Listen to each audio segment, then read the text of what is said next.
Okay, so I have noticed that your way of speaking is a bit different compared to compared to the rest of us. How you say Friday and Saturday for the days of the week. It seems to be a Southern AVE dialect because you were from the South. And have you recognized this way of speaking, technically? Yeah, it comes out in not just for the days of the week, but it comes out when I'm having um, dialogue with people from where I grew up from or who Mm, I'm comfortable around. Obviously, it really depends on my setting. So if I'm around family members, I'm gonna say Friday. I'm gonna say okay. Friday. I'm gonna say Thursday. I kind of cut off the day or truncate the day in Thursday. And but it's my southern upbringing. When I'm around people I grew up with, I'm really comfortable in using the southern dialect I was raised with. So Okay. Can you tell me what it was like to live in the South? yeah, I mean, I had a great upbringing. I grew up as a country boy in West Tennessee. We fish, we hunt, we rode BMX bikes in the cotton fields. We played baseball in the cotton fields, football in the cotton fields, basketball on dirt platforms. So it was great. I had a great experience growing up. My folks are farmers and just really simple folk, not complicated. But that's where I learned most of my good manners and Mm, behaviors. okay, okay. So so technically, it seems like the South. Like, can you tell me what exactly, like, what are the pros and cons of living in the South? Um, Yeah, I really hate using pros and cons because it almost makes it sound like it's just, in my opinion, it's just a way of life. But if one could suggest there are some differences between, I've lived in the north, I've lived in out west, I've traveled all around the country in multiple countries, so I get a good flavor. The differences I would say between the south and other regions of the U.S. It would be it's a simpler life, I think, outside of the big cities. I think some of the values, traditional values, are present there from maybe even decades, centuries ago. So in the North and Midwest and out West, those have been industrialized areas, have been migrated to from by people from the South. So it's a different culture there. So major differences, traditional values, the food probably not as healthy, but it's delicious.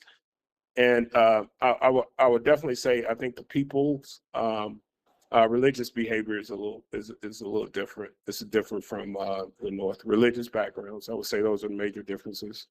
Okay, what kind of religious differences? Like, can you say exactly? Well, I mean, the South, especially around the Tennessee, upper Alabama, Mississippi, Georgia, are considered Bible Belt. Those are Bible Belt states, and there's a reason for it. Again, they hold on to traditional values, which I firmly believe in. A very Christian-based, biblical values, and it's not that it's not present up north. I don't think it's as popular up north as it is in the South. You're dealing with smaller churches, sometimes in little country towns, versus big conglomerate type of churches that may have multiple campuses in some of the bigger cities up north and out Midwest. So you get a little touch of the more of a solid traditional background. Some of the hymns that are sung in the churches, some of the generations of people going through small churches exist there. For instance, as you know, Maddie, we have our church graveyard is filled with our family members dating back to the 1800s. So Ah, there's a legacy there. okay, okay. So back to the way you speak. How does it feel to speak Southern, to speak your dialect compared to standard English? Yeah, I've gotten, if you had to ask me that question maybe 25 years ago, I probably would have been a little embarrassed of my dialect. But as I gotten older, I'm 51 now. As I've gotten older, I've come to definitely appreciate where I grew up. And sometimes my dialect comes out in professional conversations. In my personal opinion, it makes you genuine and natural. And people can connect with you better when you're just yourself.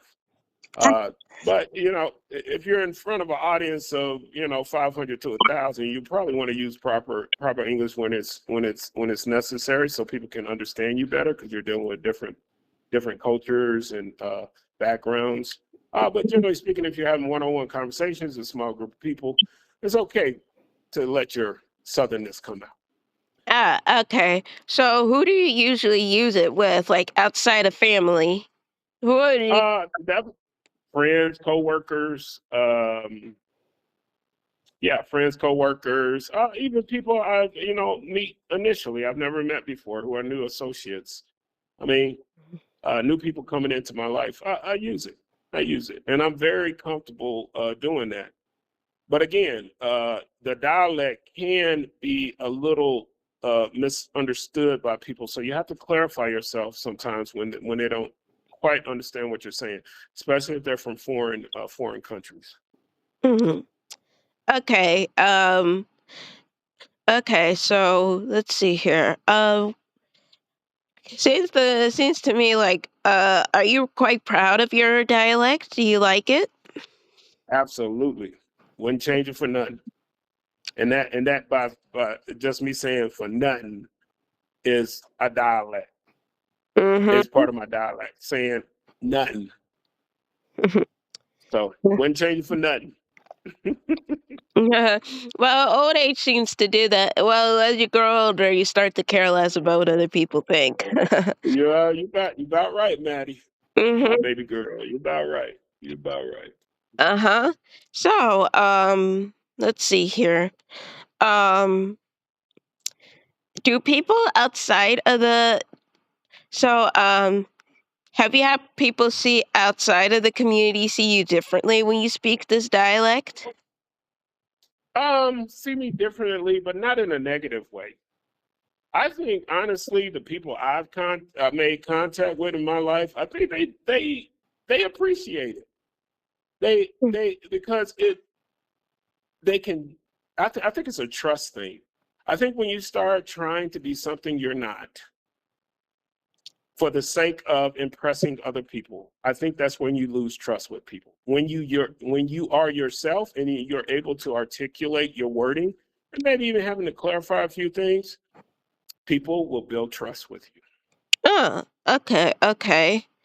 Um, so, so for Southern AAVE Southern AAVE dialect, so everyone around your community obviously talks like that, right?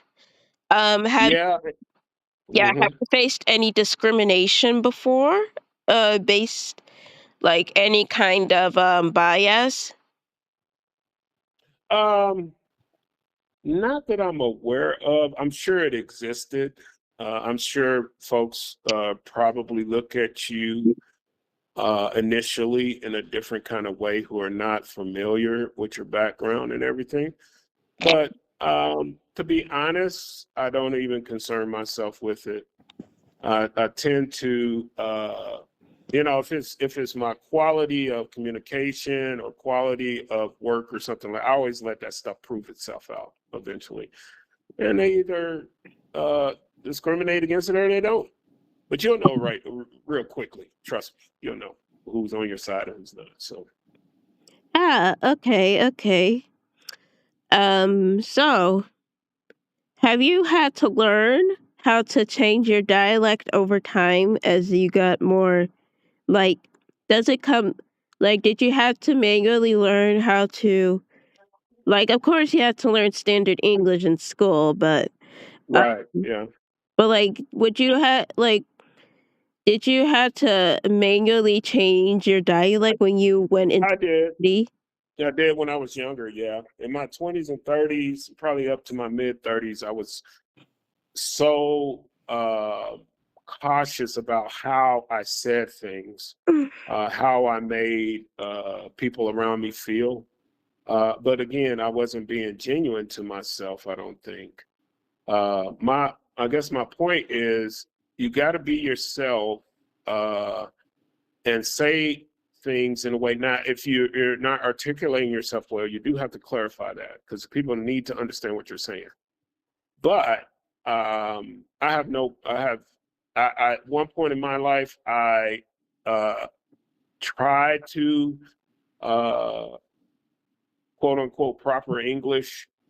But during that period, I found that I wasn't myself, and I changed. I changed back to myself. Now it's a kind of a combination of Southern dialect with a little bit of Midwestern influence, so to speak. So I'm very comfortable about communicating nowadays with the dialect I have, because it really is a combination of the places that I lived as a young person.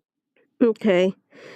All right. So for the diet for some so for the dialect, can you tell me like some aspects of the dialect besides the days of the week that you can identify that are different from standard English? Yeah, I use the word ain't a lot. AINT apostrophe T. Mm, AIN apostrophe T. I use ain't a lot. Nothing, nothing, nothing. Nothing is not what a U is with a NOTHING, right? mhm, So nothing. Ain't, I use again ain't a lot. Um, Backyard, you should, emphasize the in back. I say backyard, mm. backyard, And also backyard. double negatives. Yeah, double negative. Well, I don't use double negatives. I'm really because I think that's the engineering side of me. Because if you know math, Yeah, when double especially negative. like algebra, when you use a negative, it creates a positive. So that has always rung in my head. I rarely use double negatives. Um, Double negatives also can confuse people who are not familiar with your lingo. So you got to be careful with double negative. That's a good point because double negatives, like I can talk to people in Jackson, Tennessee, and say a double negative, and they'll understand what I mean. But if I go presenting that to engineers, they will hear it as a double negative, and they will think you mean something you don't. Actually, the opposite of what you mean. So you have to be careful about that. That's a good example. Double negatives. Yeah, that's a thing in just standard AAVE speech. Because, like, I can Yeah. understand that, double negatives is still kind of a negative in Southern talk. Yeah. Right. Sometimes use Exactly. myself. Because I Exactly. also grew up in the South, even though I spent some of my life in the North. So, even my mom's side, who are from the North, sometimes use it.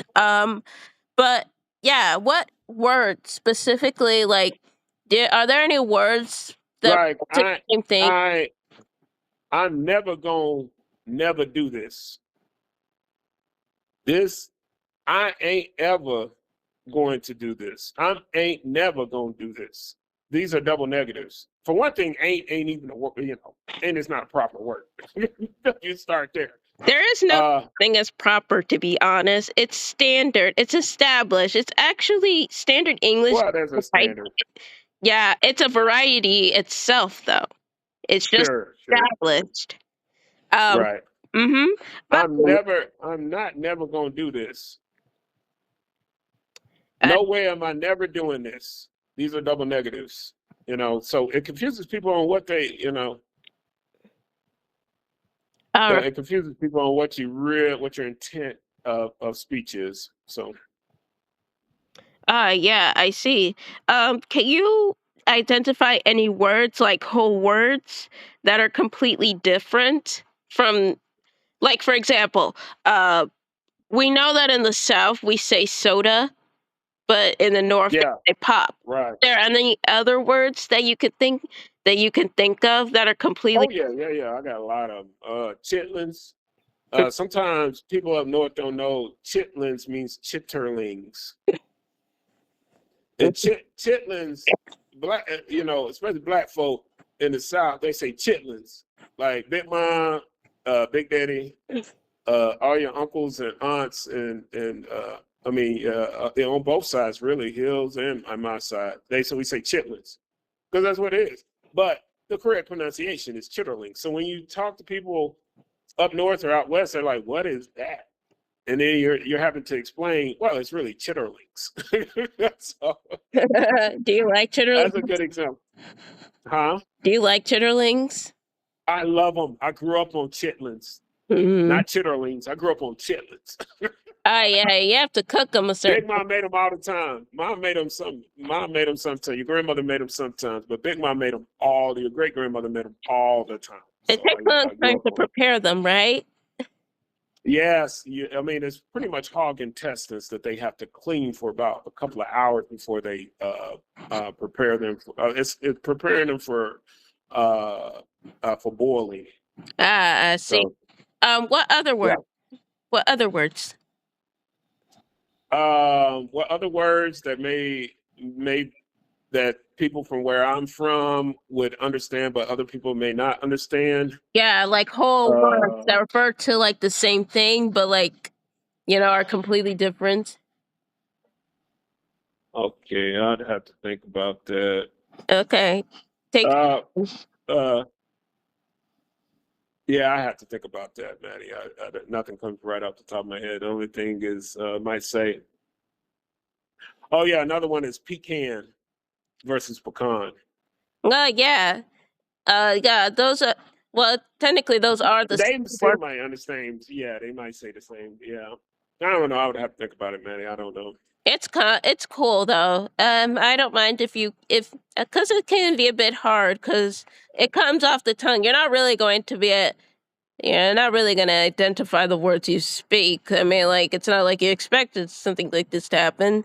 But I mean, like you might think about it, but like for a few seconds, but then it I think. completely passes your mind.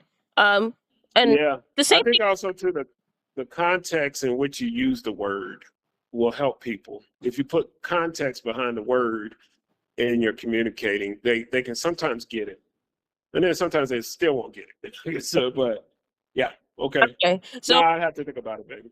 okay,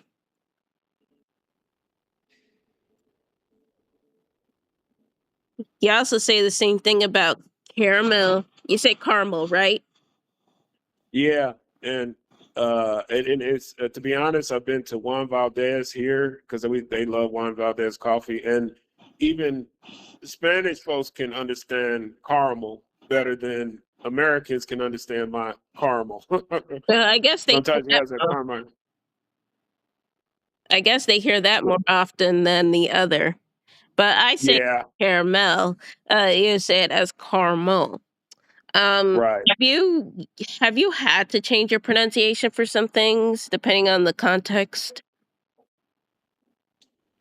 Yeah, there are some words that I have to emphasize clearly because it won't register with the audience. Okay. Mm. Especially in engineering, to be honest, engineering has its own language too. Uh, instead of I say, like in the country when I was raised by Big Daddy, he said, "Give me that screw," or "Give me that give me that bolt." But when I'm talking engineers, I have to say fastener Mm. because they understand it a lot better. I'm not saying they don't understand the other ones, but with fastener can be multiple different ways to join two parts together. And they understand that a little bit more, and it gives you some wiggle room in how you're communicating, Ah, I see. you I know. see. So I can't, I mean, just some words, Some words I have to emphasize in different ways, because if I say it certain ways, they're not gonna. They may get it or they may not get it. But if I know if I say it a certain way, they will always get it. Ah, You know. okay. So, can you name some expressions like for some like referring to something that aren't direct? Like expressions that signify to you to do something because they're not direct. Um Now, can you repeat that? Repeat that again. okay, so expressions itself like, um that aren't like, commands that aren't exactly uh that don't say exactly what you should do or something, but like signify to you what needs to be done. So like, how mom, because like mom grew up being told, because she told me this and it didn't make sense to me because it was so indirect when she could say the other stuff, but she told me that growing up she was told to do the dishes, and doing the dishes meant doing the whole kitchen. So are there Oh any? yeah, yeah, that's a big one. Yeah, that's a big one. Mhm. Yeah. And not just the dishes. So, are there any For expressions? yeah. Oh yeah, yeah, yeah, yeah. We got plenty of them. Okay. Hill's right on that one. But most of the time that was directed to the young ladies. For the guys, it was cut the grass. Now, cut the grass don't mean just cut the grass. It means cleaning up. It means hedging the bushes. It means cleaning up the weeds around flowers. It means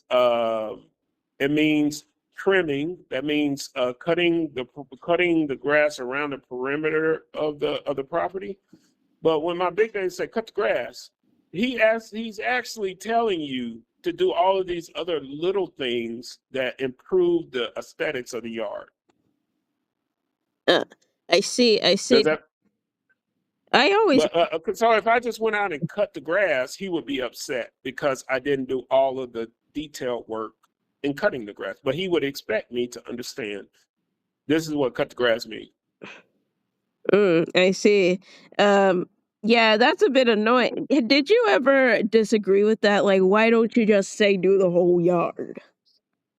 Yeah, yeah, that happened twice. And after I got backhanded by my grandfather, I started understanding exactly what he meant. I see. Yeah, I had to. Yeah, but to be honest, which do you prefer, the direct or the indirect? Oh, I'm certainly a direct guy. However, like I deal with a director who has a broad mind, right? He's broad thinking, and sometimes I have to tell him I'm trying to convey his thoughts into actual work task. I had to ask him to slow it down. And so sometimes we got to draw it out on the board. Some people are very good about uh, visualizing what someone is requesting of them, and others need to more direct contact. I think I'm one of those. You need to tell me exactly what you want so I can get it accomplished. Mm. So, like, in regards to like more sensitive topics, are you more subtle about it, like more indirect? Like if you don't want to be too rude or personal?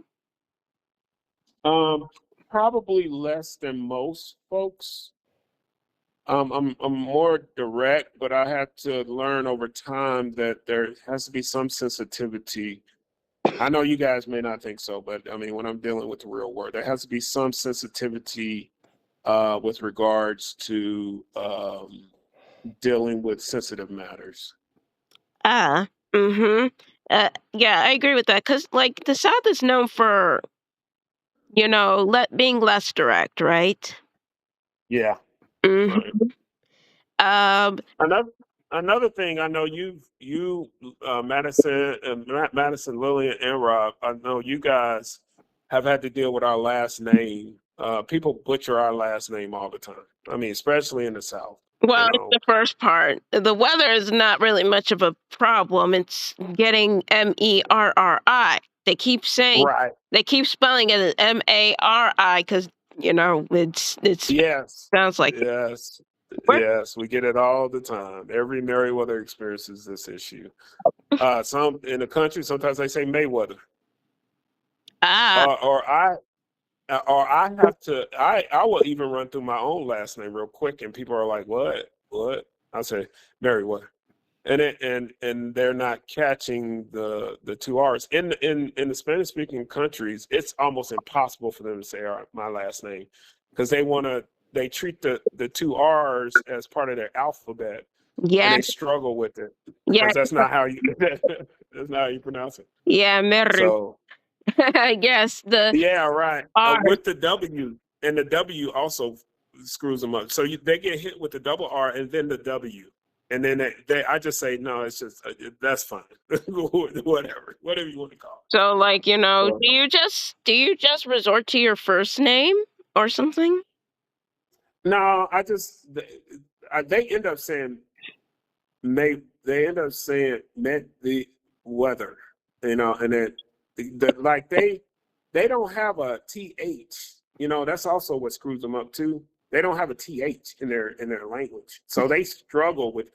They're trying to say T and have the H silent, and that's not how you say it. It's not Yeah. how you say it. Yeah, certain That pronunciations. It's the same thing for us with the R. The R in Spanish seems to trip a lot of people up, yeah. especially for English speakers. But technically, you can actually say the pronunciation of R. It's just that you don't realize it. Like, for instance, when you're saying ladder, that's when your tongue, like, it touches your teeth and stuff, Mhm. or, escalator or something, Yeah.